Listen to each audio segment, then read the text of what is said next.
प्यारे बच्चे लोगों, एक बार फिर से आप सभी का स्वागत है हमारे यूट्यूब चैनल विद्या अकेडमी पर। आपने पार्ट 1 में पढ़ा था, क्या क्या पढ़ा था आपने पार्ट 1 में व्यतिकरण के। आपने पढ़ा था उसमें व्यतिकरण से संबंधित तरंग प्रकाश की उसकी गणितीय विश्लेषण, फिर उसके बाद आपने संपोषी व्यतिकरण के लिए आयाम निकालना, तीव्रता निकालना, विनाशी व्यतिकरण के लिए। आज हम पढ़ेंगे पार्ट 3 में, पार्ट 2 में उसी के आगे आपका पढ़ेंगे।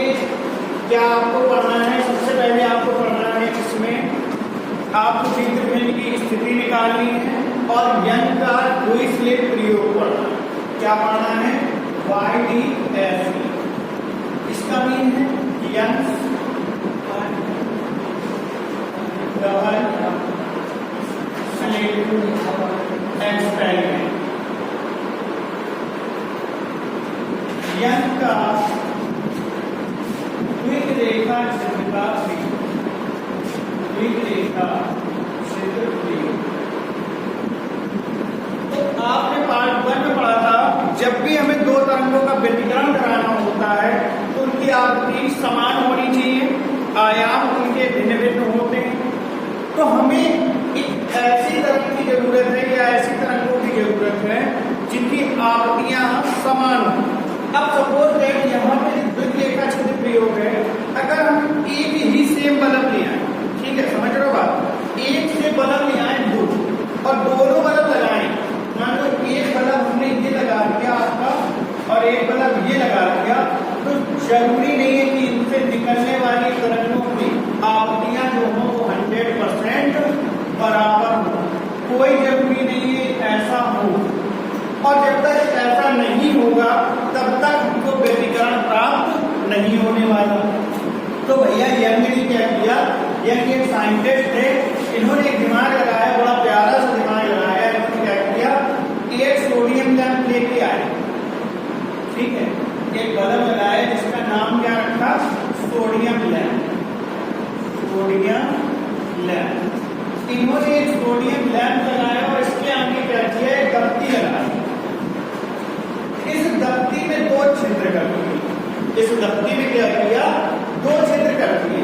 अब देखो यहां से जो किरण चली वो भी यहां पहुंची और यहां से जो किरण उतने ही दूरी पे समान समय में पहुंची।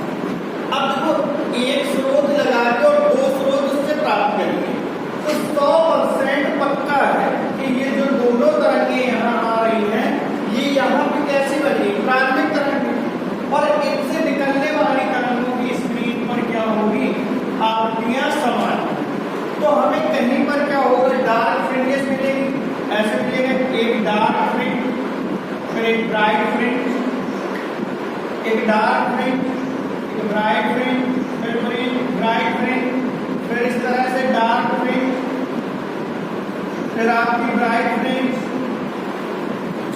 फिर डार्क फ्रिंज, ब्राइट फ्रिंज। इस तरह से हमको क्या होगा, पर्दे पर व्यतिकरण प्राप्त होगा, ठीक है। व्यतिकरण में क्या होती है कंडीशन, सारी पट्टियां समान रहती हैं। तो इन्होंने क्या किया था, यानी नहीं भाई ऐसे हमें प्रकाश की आवश्यकता होती है, ऐसे दो स्रोत चाहिए होते हैं कि आवृत्तियां 100% बराबर हो, लेकिन ऐसे कोई दो स्रोत नहीं थे कि जो लगा दें और उनकी आवृत्तियां 100% बराबर हो। तो यह भी क्या दिमाग लगाया, बहुत प्यारा सा जुगाड़ बनाई जो कि अपने भारत में बहुत चलता है कि एक दफ्ती लगाई, उस दफ्ती में दो छिद्र कर दिए। दो छिद्र करने से क्या, जो एक प्रकाश स्रोत था तो दो प्रकाश स्रोतों में डिवाइड हो गया। अब प्रकाश स्रोत दो हो गए और किरणें एक से स्रोत से आ रही हैं, तो इनसे जो तरंगें मिली इसका काम करेंगी, इनसे हमारा क्या हो जाएगा, व्यतिकरण। बात समझ में आई? ये था यंग का द्विक रेखा चित्र का प्रयोग। बात समझिए। अब इसी के आगे हम लोग पढ़ेंगे दीप्त और अदीप्त फ्रिंज की स्थिति ज्ञात करना। दीप्त व अदीप्त फ्रिंज की स्थिति ज्ञात करना।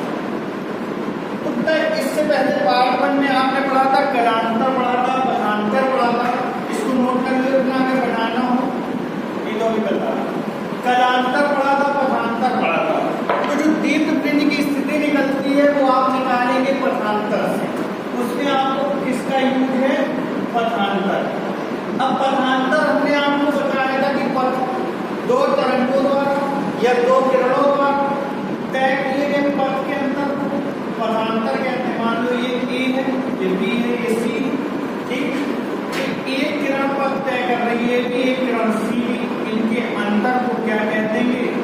पथांतर। ठीक है, यही बात होती है। फिर हमने बताया था पथांतर जो आपको प्रूव कराया था कि दो कंडीशन के लिए निकलता है, एक तो समकोषी या दीप्त कह सकते हो और दूसरा विनाशी या अदीप्त कह सकते हो। समकोषी के लिए जो पथांतर होता है वो n लैम्डा होता है, विनाशी के लिए जो पथांतर होता है वो 2n-1 लैम्डा बाई 2 होता है। ठीक है, समकोषी के लिए पथांतर क्या होता है भाई? n लैम्डा, और विनाशी के लिए पथांतर क्या होता है? 2n-1 lambda by. तो बस इतना आपको अगर पता है तो बहुत सरल डेरिवेशन होने वाला है, कुछ भी कठिन नहीं है। तो सबसे पहले आप क्या करो, वही चीज कि आपको एक यहाँ प्रकाश स्रोत रख दो। ठीक है, यहाँ प्रकाश स्रोत रख दिया, ये प्रकाश स्रोत हो गया, ये प्रकाश उत्पन्न कर रहा है। इसके आगे एक दफ्ती लगा के कुछ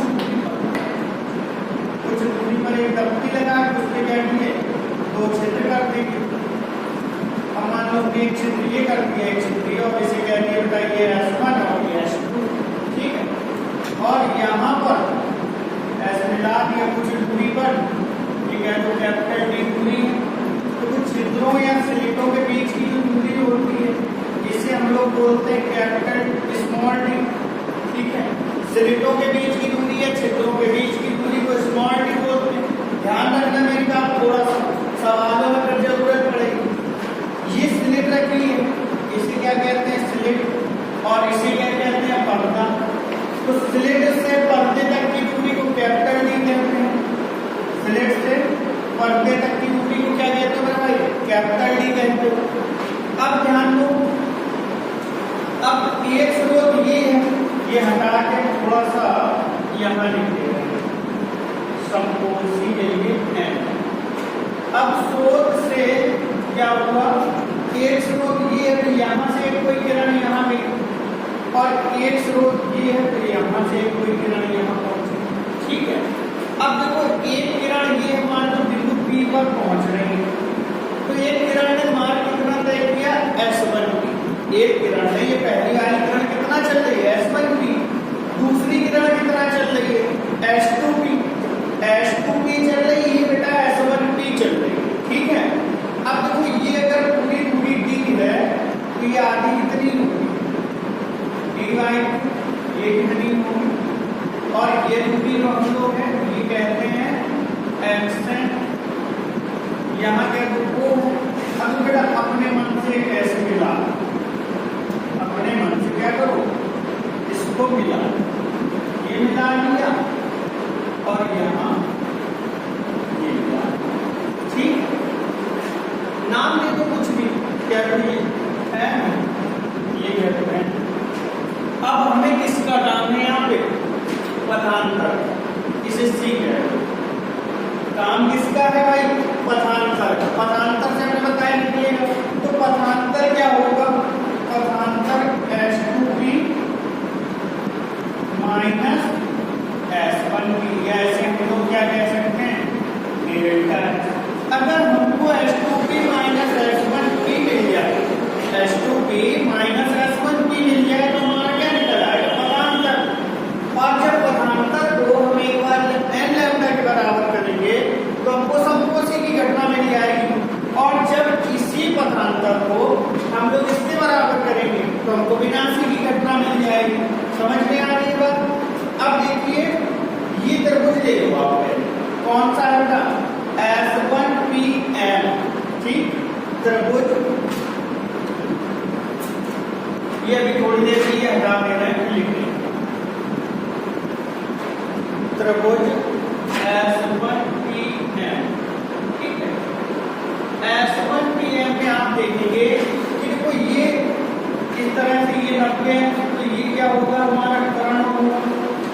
ये लंब होगा और ये आधार, तो कर्ण का स्क्वायर बराबर यानी S1P का स्क्वायर लंब का स्क्वायर PM स्क्वायर प्लस आधार का स्क्वायर यानी S1M। ठीक, कर्ण का स्क्वायर बराबर लंब का स्क्वायर प्लस आधार का स्क्वायर। इस प्रमेय को कहते हैं पाइथागोरस। कौन सी प्रमेय बेटा? पाइथागोरस प्रमेय। जो मेथड बता रहे हैं बहुत अच्छा, बहुत प्यारा सा मेथड है, किसी बुक में नहीं मिलेगा साधारण। ठीक है, आपकी बुक में तो नहीं दिया ये मेथड। अब देखिए S1P, यही तो हमें निकालना है। S1P हमको क्या करना है, तो ये तो कुछ कर ही नहीं सकते। ये लिखे है S1P स्क्वायर PM, इतनी वैल्यू है नहीं पता। अगर हम पूरी के लिए लें OP और इससे OM माइनस कर दें, तो देखो पूरी लेके इतनी हटा ली, क्या बची? PM नहीं बची, बची कि नहीं बची? पूरी ले ली OP और इससे क्या किया? OM माइनस कर दी, तो ये बची क्या? PM। अब देखो बेटा S1M, ये दूरी कितनी है? Capital D। यहां देखो OP minus OM, OP XN minus OM कितना है देखो भाई? D/2, XN minus D/2 plus D, A minus B का होल स्क्वायर बन गया। नहीं लेना है, कुछ नहीं करना है, आप जबरदस्ती से D स्क्वायर कॉमन ले, तो क्या बचेगा? देखो 1 प्लस यहां क्या बना? XN minus D/2 square upon D square. देखो मेरे भाई, अगर ऐसे लिखा हो A प्लस B, हम कहते हैं बेटा इससे B कॉमन ले लो जबरदस्ती। तो जबरदस्ती क्या मतलब? जैसे यहां नहीं है तो यहां नहीं है तो B बटे में आ गया, यहां था तो आराम से चला गया, 1 बचा। तो इसी तरह से यहां D स्क्वायर था, 1 बच गया, यहां था नहीं था D स्क्वायर, तो यहां क्या? बटे में आ गया। ठीक है, अब देखें आगे, ये क्या आ गया? S1P square. तो S1P कितना हो जाएगा? ये बचेगा D और ये क्या बचेगा? 1 प्लस अंडर रूट लगाना है D स्क्वायर बटे D स्क्वायर की होल पावर 1/2। ये गुणा में था, ये वर्गमूल पे आ गया D। यहां पे क्या बच गया? अंडर रूट का हो या 1/2 का हो। अब देखो बेटा एक फॉर्मूला बायो वालों का थोड़ा सा दिक्कत आएगी इसमें, मैथ वालों को पता होगा, उन्होंने पढ़ा है द्विपद प्रमेय से। कक्षा 11 पढ़ा तो बायो वालों ने भी है, गुरुत्वाकर्षण लेसन में आपने पढ़ा था 1 प्लस x की पावर n। तो इसका फॉर्मूला बहुत बड़ा आपको याद नहीं रखना है, केवल 2 टर्म आपको याद रखने हैं। 1 प्लस nx होता तो बहुत बड़ा है, केवल आपको क्या याद रखना है? 1 प्लस nx। तो देखिए S1P D, अब 1 प्लस n आगे आ गया x, XN माइनस D/2 का स्क्वायर प्लस D स्क्वायर। ठीक है, बस इतना याद रखना है। D का अंदर गुणा कर दो, तो ये बन जाएगा बेटा D प्लस, इधर एक D से D कट जाएगा, 1/2D XN माइनस D/2 का, इसको आप कह दो समीकरण नंबर 1। क्या कह दोगे? समीकरण नंबर 1। तो इतनी बातें समझ में आई, कुछ भी नहीं किया था हमने, केवल त्रिभुज लिया है S1PM और कर्ण का स्क्वायर बराबर लंब स्क्वायर प्लस आधार स्क्वायर, और यहाँ पे D स्क्वायर कॉमन लिया, फिर वर्ग हटाया तो वर्गमूल लगा जो कि 1/2, इसको 1 प्लस x की पावर n कह दिया, 1 प्लस nx, ये आ गया। अब इसी प्रकार से आपको क्या निकालना है? S2P। तो त्रिभुज कौन सा लेंगे? S2PN में। ठीक है, त्रिभुज S2PN में। ठीक है, त्रिभुज S2PN में। तो S2PN त्रिभुज में देखें, कर्ण क्या है आपका बेटा? S2P square. इसके बाद आप देखें S2n square plus PN square, S2n square plus PN square. भाई कितना है कैपिटल डी, ये पीएन जो है पीएन, तो देखो ओपी प्लस ओ एन, यहां माइनस हुआ था यहां plus OP plus O N D square, OP कितना है एक्स एन है, ये डी बाई क्यू स्क्वायर, बस इतना पर्याप्त। अब आप समझो जब यहां आपने किया था तो यहां क्या मिला था माइनस, ठीक है, यहां डी स्क्वायर था यहां डी स्क्वायर है, यहां केवल माइनस की जगह अब क्या हो गया प्लस हो गया। तो जब आप सॉल्व करोगे तो आप लिख दोगे इसी प्रकार H2P, क्या H2P इसी प्रकार, उतना आपको समझ में आया, D plus 1/2D xn plus D/2 का स्क्वायर, समीकरण नंबर दूसरा। ये आपको दोनों समीकरण मिल गए, एक H1P और एक H2P, तो हमें बेटा यही वैल्यू निकालनी थी H2P माइनस H1P। समझ में आया किस तरह से, क्योंकि दोनों सेम थे इसलिए। अब देखो इनका क्या करना है अंतर, H2P माइनस H1P, तो H2P माइनस H1P, तो भाई H2P माइनस H1P आपने क्या कहा था पथांतर यानी डेल्टा X, तो H2P कितना है हमारा D plus 1/2D xn plus D/2 का होल स्क्वायर माइनस H1P, तो माइनस के हो गए D, माइनस के हो गए 1/2D xn माइनस D/2 का होल स्क्वायर बराबर कह दो डेल्टा X पथांतर। अब देखो ये प्लस के D है ये माइनस के D, ये 1/2D कॉमन हो गए, तो क्या बचा xn plus D/2 square minus xn minus D/2 square, ये 1/2D है, इसका फॉर्मूला खोल दो a प्लस b का स्क्वायर, तो a square plus b square plus 2ab, ठीक है, 2xn D/2 माइनस, अब कोई होते तो ये प्लस बटे माइनस मेरे सारे माइनस हो जाएंगे, माइनस डी स्क्वायर बटे 4 और ये हो जाएगा प्लस 2xn D/2 किसके बराबर डेल्टा X। अब देखो ये प्लस के ये माइनस के प्लस के माइनस सब बर्बाद हो गया, 2 से 2 कट गया, ये 2 से 2, ये बचा 1/2D, ये xn D, तो कितने हो गए मेरे भाई 2xn डेल्टा X, 2 से 2 कट गया, क्या बचा xn D/D डेल्टा X। अब देखो मेरे भाई क्या निकालना है समपोसी की घटना, किसकी समपोसी, तो डेल्टा X इक्वल किसके होगा n लैम्डा, तो इसको किसके इक्वल कर देंगे D/D इक्वल n लैम्डा, तो xn बराबर क्या हो जाएगा, देखो n capital D lambda upon small, ठीक। अब एक बार घटना निकालनी है विनाशी की, तो विनाशी के लिए क्या होता है delta X equal 2n minus 1 lambda by 2, ठीक है, 2n माइनस 1 लैम्डा बाई 2।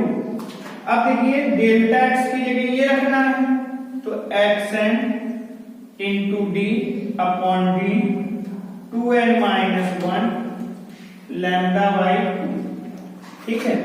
अब ध्यान दो xn बराबर ये आपका गुणा में जाएगा 2n minus 1 lambda D upon 2D, ये ऐसे आप लिख सकते हो n minus 1/2 D lambda upon D, ठीक है।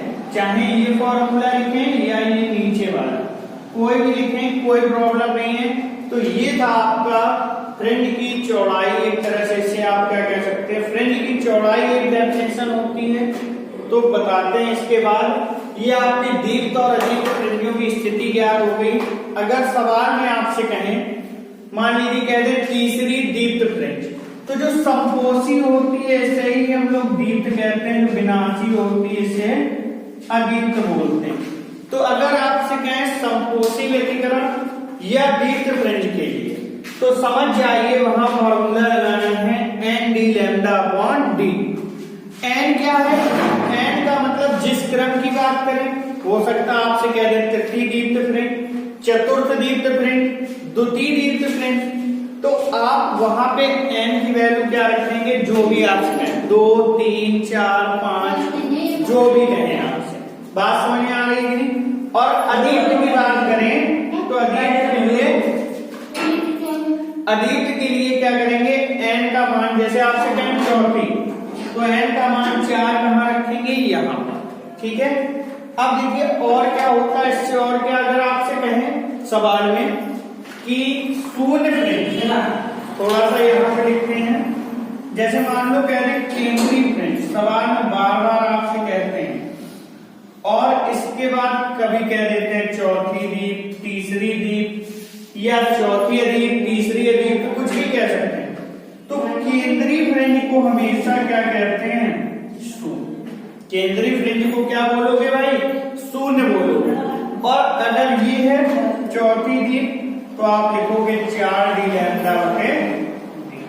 तो इससे केंद्रीय फ्रिंज से कोई मतलब नहीं होता है। तो जल्दी से इतना स्क्रीनशॉट ले लें। ठीक है। एक और मोस्ट इंपॉर्टेंट चीज, क्या मोस्ट इंपॉर्टेंट चीज? फ्रिंज चौड़ाई। फ्रिंज चौड़ाई क्या होती है? फ्रिंज पे तो बोलते हैं इंग्लिश में, अब ये नहीं कि इंग्लिश में ये बोलते हैं। फ्रिंज चौड़ाई बहुत सिंपल बात है। जैसे मान लो इस तरह से बना दें आपकी कुछ पट्टियां, ये मान लो कह दे रहे हैं ये डार्क है, तो इसको डार्क मान लो। फिर कोई भी टेक्स्ट बुक जो आपके पास हो, जो भी राइटर आप पढ़ रहे हैं उसमें देखिएगा आपको फिगर मिलेगा इस तरह से, ये डार्क और जो बीच में हम छोड़ रहे हैं ये लाइट है, ब्राइट। ठीक है। ये आपकी है ब्राइट और ये है आपकी डार्क, जहां पर अंधेरा। ठीक। इस तरह से फिर ब्राइट, फिर डार्क, फिर ब्राइट, फिर डार्क। ठीक। तो देखो मेरे भाई क्या होता है इसमें, फ्रिंज चौड़ाई में डेफिनेशन आपको लिखनी है। फ्रिंज चौड़ाई क्या होती है तो पहले समझ लो इसको, डेफिनेशन आपको याद हो जाएंगे। ठीक। जैसे ये और ये, इन दो पट्टियों के बीच की दूरी, या इधर हम ऐसे लिखते हैं इन दो पट्टियों के बीच की दूरी, यानी किन्हीं दो मतलब कोई भी इनमें से दो ले लो, क्रमागत दीप्त हो या क्रमागत अदीप्त हो, कोई दो क्रमागत व्यतिकरण पट्टियों के बीच की दूरी को फ्रिंज चौड़ाई क्या कहते हो? फ्रिंज चौड़ाई। तो ये W द्वारा प्रदर्शित की जाती है।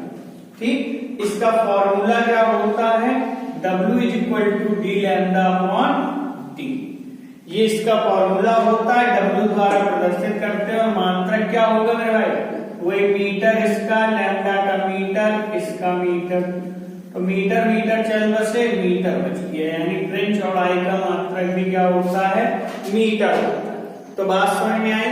यहाँ पे आपके पार्ट 2 समाप्त। अब नेक्स्ट पार्ट में आपको न्यूमेरिकल मिलेंगे। ठीक है। व्यतिकरण के इतना आपको तैयार करना है, इतना अगर आपने तैयार कर लिया तो न्यूमेरिकल बिल्कुल इजी। ठीक है। नेक्स्ट पार्ट का वेट करें, इसके बाद आपको फिर विवर्तन लेसन पढ़ाएंगे जब न्यूमेरिकल खत्म हो जाएंगे। चलिए आज के लिए इतना ही काफी है।